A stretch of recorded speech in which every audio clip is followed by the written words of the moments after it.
करते इस तरह अपने हाथ में पानी लेना है, करने पे 3 बार पानी डालेंगे, ऐसे 3 बार पानी डालेंगे। अस्सलाम वालेकुम, उम्मीद करता हूं कि आपने देख लिया होगा कि मैं आज आपको गुस्ल करने का प्रैक्टिकल तरीका सिखाने वाला हूं, मर्द और औरत दोनों के लिए। लेकिन इससे पहले तो हमें ये तो पता होना चाहिए ना कि गुस्ल किन किन चीज़ों से फ़र्ज़ हो जाता है, औरत पर किन किन चीज़ों से गुस्ल करना फ़र्ज़ होता है, मर्द पर किन किन चीज़ों से गुस्ल करना फ़र्ज़ होता है। तो उससे पहले हम ये पहले सीख लेते हैं कि किन किन चीज़ों की वजह से गुस्ल करना फ़र्ज़ हो जाता है। उसके बाद इंशाल्लाह हम प्रैक्टिकल गुस्ल करने का तरीका सीखेंगे। जो इस चैनल पर नए हैं, चैनल को सब्सक्राइब कर लें, बेल आइकन पर प्रेस कर लें ताकि हर नई आने वाली वीडियो आप तक आसानी से पहुँच सके। तो चलो सीखते हैं कि किस किस चीज़ की वजह से गुस्ल करना फ़र्ज़ हो जाता है। सबसे पहली चीज़ यह है हम बिस्तरी करना। हम बिस्तरी करने की वजह से मर्द और औरत दोनों पर गुस्ल करना फ़र्ज़ हो जाता है।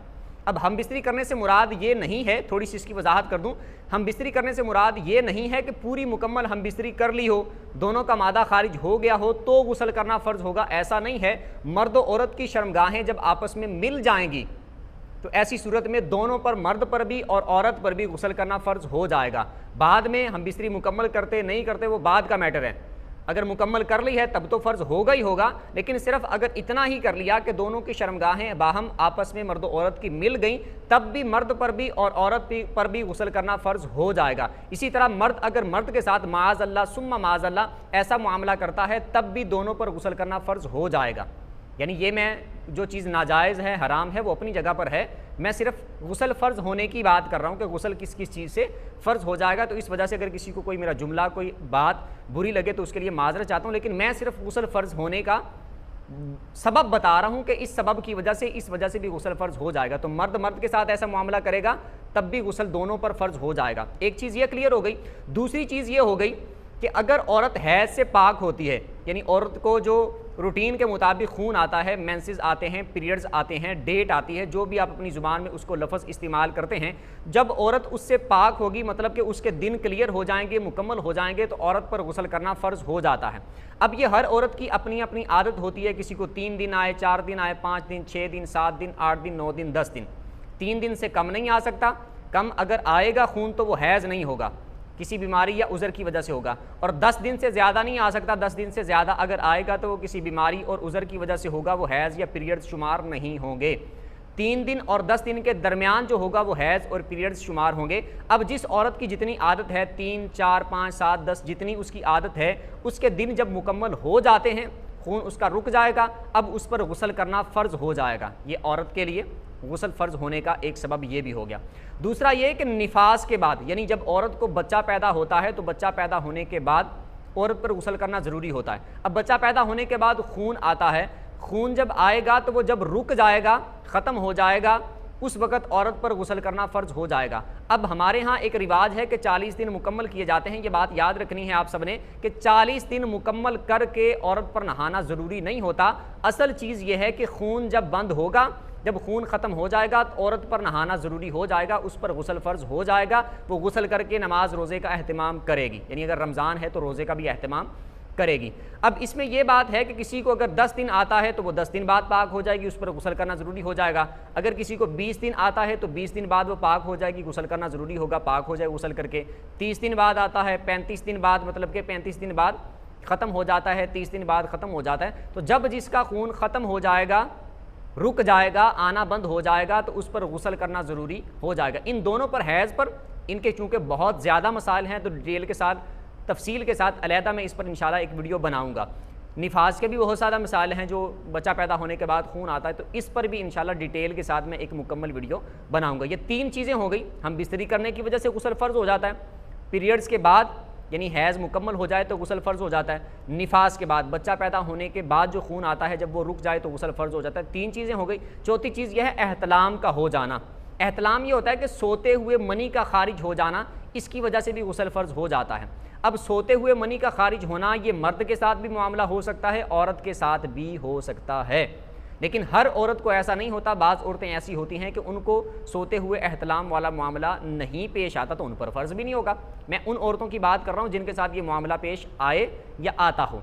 तो अगर सोते हुए मनी खारिज हो जाए तो गुस्ल करना फ़र्ज़ होगा। अब इसमें मुख्तसर वजाहत कर देता हूँ कि अगर ऐसा हो बिलफ़र्ज़ हमें याद ही नहीं है, कोई सोकर उठा और उसे याद ही नहीं है कि एहतलाम हुआ या नहीं हुआ, लेकिन कपड़ों पर उसकी नज़र पड़ी या जिस्म पर निशान लगे हुए थे या कपड़ों पर निशान लगे हुए थे, मनी के, मादे के, तो ऐसी सूरत में मर्द हो चाहे औरत हो उस पर गुस्ल करना फ़र्ज़ होगा, वो गुस्ल करेगा, अगरचे उसे याद नहीं है बिल्कुल भी एहतलाम का होना।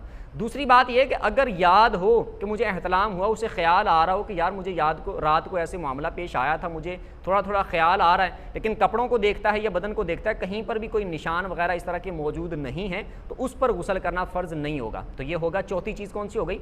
एहतलाम। एहतलाम की वजह से भी गुस्ल करना फ़र्ज़ हो जाता है। पाँचवीं चीज़ ये है कि अगर ऐसा मामला हो जाए कि मर्द अपने ऊपर खुद गुस्ल वाजिब कर ले, यानी शहवत के साथ मनी का अपनी जगह से खारिज होना, या तो वो अपनी शर्मगाह के साथ छेड़छाड़ करे, औरत हो या मर्द हो, जानबूझ के मनी खारिज करे, तब भी गुस्ल करना फ़र्ज़ हो जाएगा। या फिर उसने इस तरह की कोई चीज़ देखी, वीडियोज़ माज़ अल्लाह देखी, या इस तरह गैर महरम पे नज़र डाली, या सोचें ऐसी सोचना शुरू की जानबूझ के, और इस तरह के मामलात हो गए, या ख़ुद भी ऐसा ख्याल आ गया, यानी उसकी गलती नहीं भी थी, ऐसा ख्याल आ गया, ऐसे मामलात बन गए और उस शहवत के साथ शर्मगाह से मनी खारिज हो गई, तो तब भी गुस्ल करना फ़र्ज़ हो जाएगा। तो इसमें मुश्तज़नी वाला मामला भी आ जाएगा। औरत अगर जानबूझ के अपने ऊपर गुस्ल फ़र्ज़ करती है तो वो वाला मामला भी इसमें आ जाएगा कि अगर ये सूरतें भी पाई गई तो भी गुस्ल करना फ़र्ज़ हो जाएगा। ये मोटी मोटी मैंने आपको चीज़ें बताई हैं और थोड़ी थोड़ी इनकी वजाहत भी मैंने कर दी है।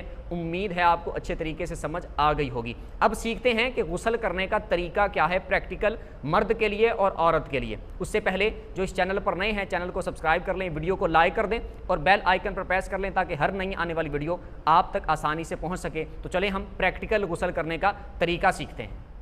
अच्छा, मैंने गुस्ल करने के लिए ये थोड़ा सा पानी लिया है और ये एक गिलास लिया है। मुझे फ़िलहाल यही चीज़ें मुयस्सर आई, तो ये इतना पानी भी तो नहीं है जिससे मुकम्मल गुस्ल किया जा सके, लेकिन आप लोगों को जो बताना मकसद है, जो प्रैक्टिकल तरीका सिखाना मकसद है, वो इंशाल्लाह इससे पूरा हो जाएगा। आप लोग घर में गुस्ल करेंगे तो या नल से करेंगे, शावर से करेंगे, या जिस तरह भी आपको मुमकिन हो उस तरह गुस्ल करेंगे। सारा ही मैं आपको इंशाल्लाह यहाँ पर समझा दूँगा। गुस्ल करने में आपने इस बात का ख्याल रखना है कि अगर आप बाल्टी या टब में या किसी बर्तन में पानी लेकर गुस्ल करते हैं तो सबसे पहले तो आपने इस बात का ख्याल करना है कि आपका बग़ैर धुला हुआ हाथ या जिस्म का कोई हिस्सा उस पानी के अंदर नहीं लगना चाहिए।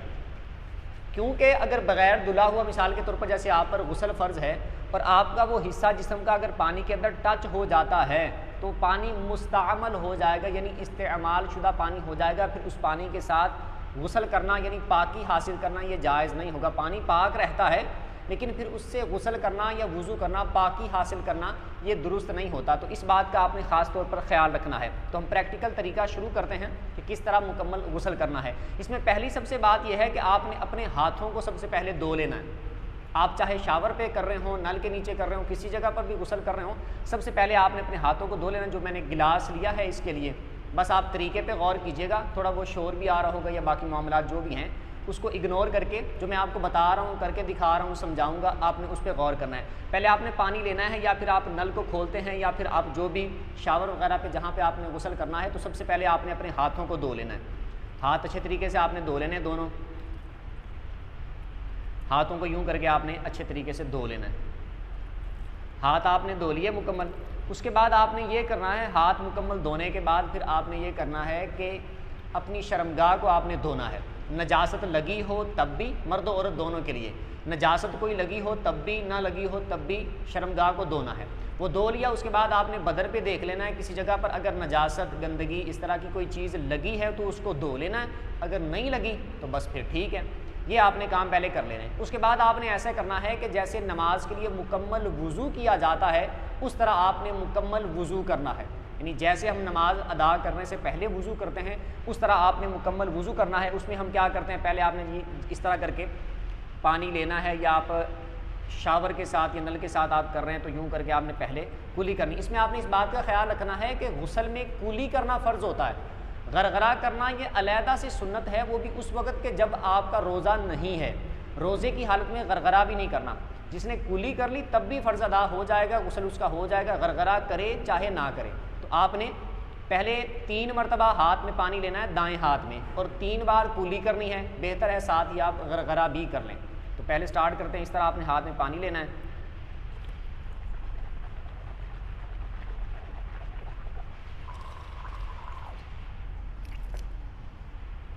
दूसरी मरतबा फिर इसी तरह लेना है।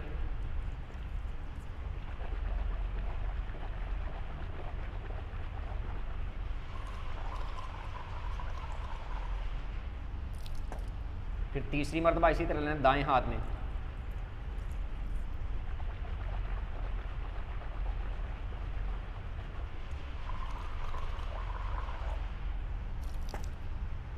उसके बाद आपने ये करना है कि दाएं हाथ में ही पानी लेना है आपने, और फिर नाक में पानी जो डालना है वो दाएं हाथ से डालना है। बाज़ लोग इसमें बाएं हाथ से डाल रहे होते हैं। बाएं हाथ से नाक साफ करना होता है, पानी दाएं हाथ से डालना है। तो हम 3 बार इस तरह पानी लेंगे दाएं हाथ में और लेकर नाक में पानी डालेंगे, और नाक में जब पानी डालना है तो ऊपर की तरफ खींचना है, ऊपर की तरफ खींचना है ताकि नरम हड्डी तक पानी पहुंच जाए। तो दाएं हाथ में इस तरह 3 बार पानी लेंगे, इस तरह करके बाएं हाथ से हमने नाक को साफ करना है। पानी तीनों बार दाएं हाथ से।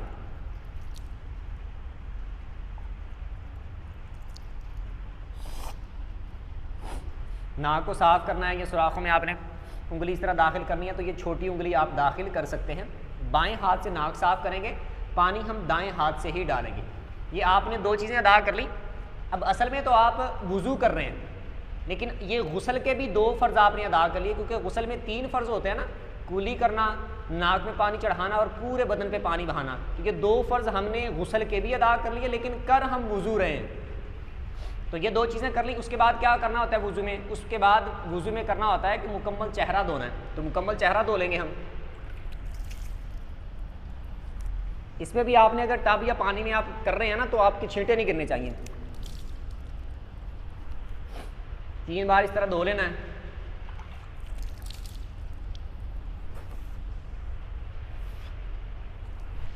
अगर मर्द हजरात हैं, दाढ़ी वगैरह है, तो दाढ़ी भी इस तरह मुकम्मल आपने अच्छे तरीके से दाढ़ी का भी खिलाल वगैरह कर लेनी, बल्कि धो ही लेनी है दाढ़ी अच्छे तरीके से ना। ये कर लिया। उसके बाद क्या करना होता है? बाजू धोने हैं। जैसे मुकम्मल वुज़ू करते हैं तो दायां बाजू फिर बायां बाजू इस तरह मुकम्मल धोना है। तो आप शावर के साथ या उसके साथ करेंगे तो उसमें आपको ज़्यादा आसानी रहेगी। मुझे थोड़ा बताने में मुश्किल पेश आ रही है। इस तरह आपने मुकम्मल बाजू धो लेने हैं।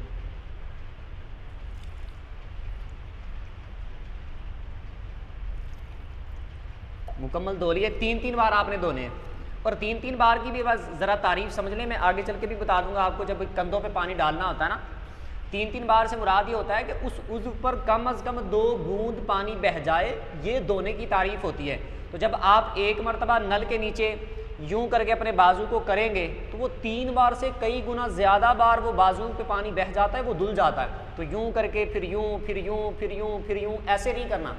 एक बार जब आपने बाजू नीचे किया है यूं करके, तो वो नल से पानी गिर रहा होगा तो कितना ज़्यादा पानी बह जाएगा, वो 3 बार से भी कहीं ज़्यादा मरतबा बाजू धुल जाएगा।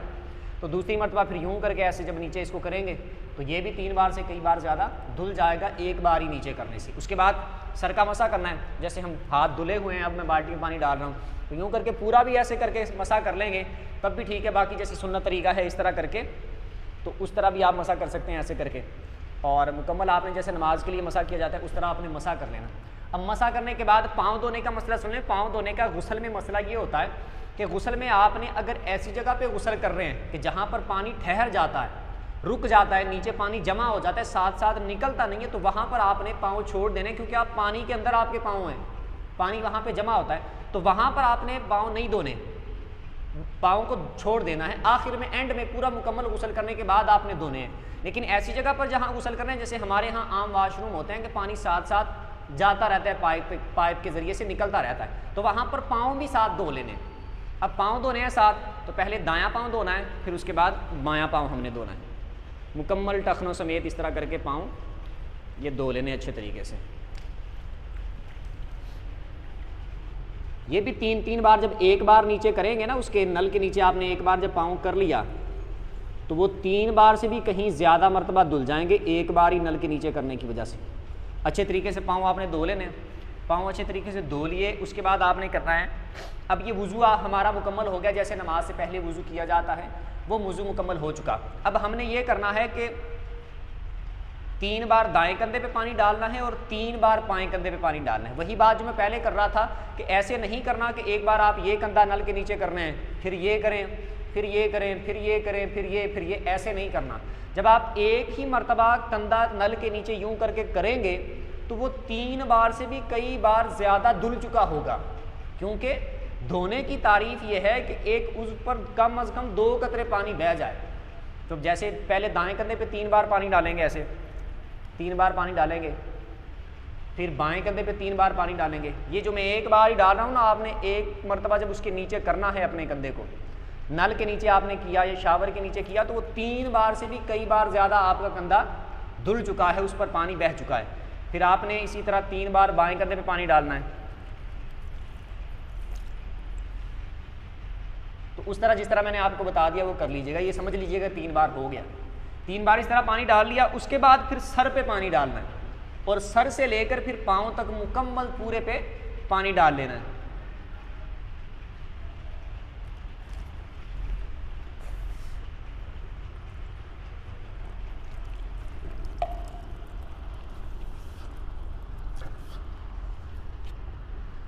मुकम्मल आपने इस तरह सर से लेकर पाँव तक नीचे तक सारा पानी डाल लेना है।